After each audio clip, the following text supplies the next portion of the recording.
Hi there, it's Olga and welcome back to my 25 Days of Christmas holiday tutorial series. Today I'm going to make yet another house-shaped card, but this time I'm going to turn it into a fairy tale home for gnomes. And by the way, you'll be amazed how easy it is to put this kind of card together, so let's get started. To create a shape of the card, I'll be using the Rustic house-shaped card die set by Paper Discovery. There are 27 dies included in the set, but I'll be using just the two largest ones for this project. One creates the card base and another one is the wooden house frame for the card front.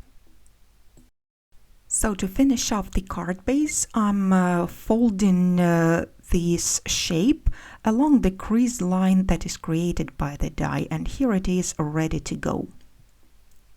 As for the wooden frame, I'm going to make a little adjustment to it. I'm only going to leave the top plus a frame all around the card, and I'm going to trim off the rest just like this.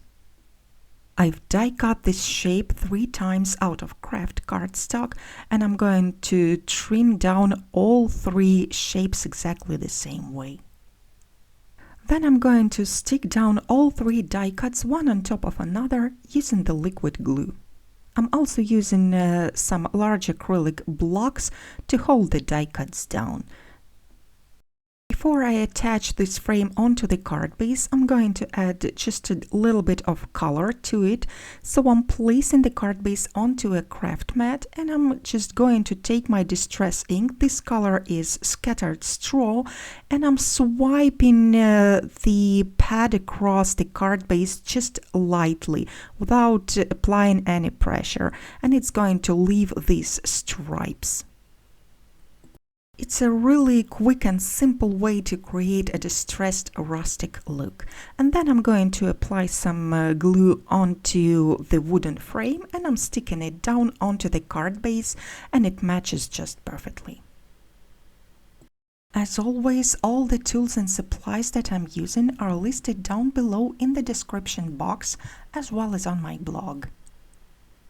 And now to turn this house into a gnome home, I'll be using a cut and emboss folder. This is from one of my previous collections, and that was the summer one, so you can see the flowers and butterflies all around. Since it's Christmas time, I will only be using the door.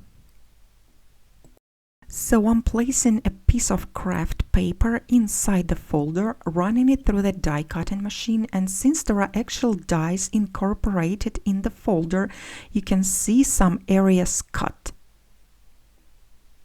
As I mentioned, I won't be using that area around the door. I just need the door itself, and it's pretty easy to detach. All I have to do is to trim it down along that crease line, and here I have it.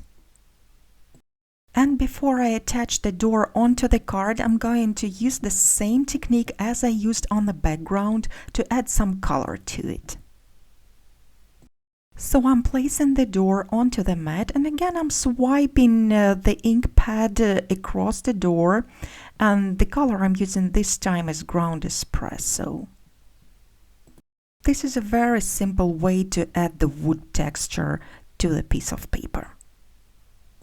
Since the door has some cutout areas like a keyhole, a handle and a little heart, I'm going to trace the keyhole, and I'm going to color this area black on my card so that when I place the door back, those areas will be not so bright.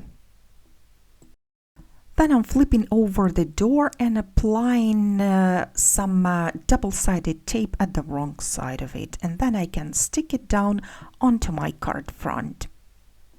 I'm trying not to apply any tape onto a keyhole and handle, but I do apply a tape across a little heart because I'm going to do some inlaid die cutting later on. When I have enough tape on that door, I'm simply placing it down onto the card, lining up the bottom of the door with the wooden frame, just like this. I have used the same embossing folder one more time to die cut just a little heart out of red cardstock, and now I'm just going to stick it down into that little hole. Now I'm pretty much finished building a house, and I can add more festive elements to turn this card into a Christmas one. So first I'm going to add a sentiment banner plus a couple of Christmas trees. The dies that I'm going to use are from Amazing Paper Grace Die of the Month for November 2021. This set is currently available for purchase. I'll leave a link down below in the description. So I've die cut the banner out of red paper and the Christmas trees out of green patterned paper. Now I'm going to stick everything down using the liquid glue. I'm placing the banner right above the door, and I'm going to trim down the Christmas tree when necessary so that fit into my card. And I'm going to make one tree a little bit higher than another. Now I would like to add some snow to the trees, and there's a great product by Nuvo that is perfect for creating snow effect. That is Nuvo Stone Drops. The color is chalk white. This medium is white, matte, dimensional, and it's very easy to apply right from the bottle. I'm simply squeezing it out lightly and running it around the edges of the Christmas tree, and I'm also putting some of it in the middle of the die cuts. And now it's time to add a couple of gnomes. They are the boy and the girl, and they are from this stamp and die set called Christmas Characters. The gnomes were stamped onto some watercolor paper, then colored, then fussy cut, although there are matching dies included, and now I'm attaching them with the double-sided foam tape. And as a very finishing touch, I'm just going to apply a bit more of the stone drops onto the top of the house, as well as onto the bottom beneath the trees, and maybe a little bit just above the door, and then I can call my card done. And this is what the finished card looks like. It measures 5 by 7 inches. It's not bulky at all, so it's going to fit into an envelope. This is just another example of how you can combine the products from different collections and different producers to create something new and interesting. I hope you enjoyed today's tutorial. Thank you so much for watching. Don't forget to come back really soon for the day number 7 project. Have a great week, and I hope to see you again soon. Bye bye.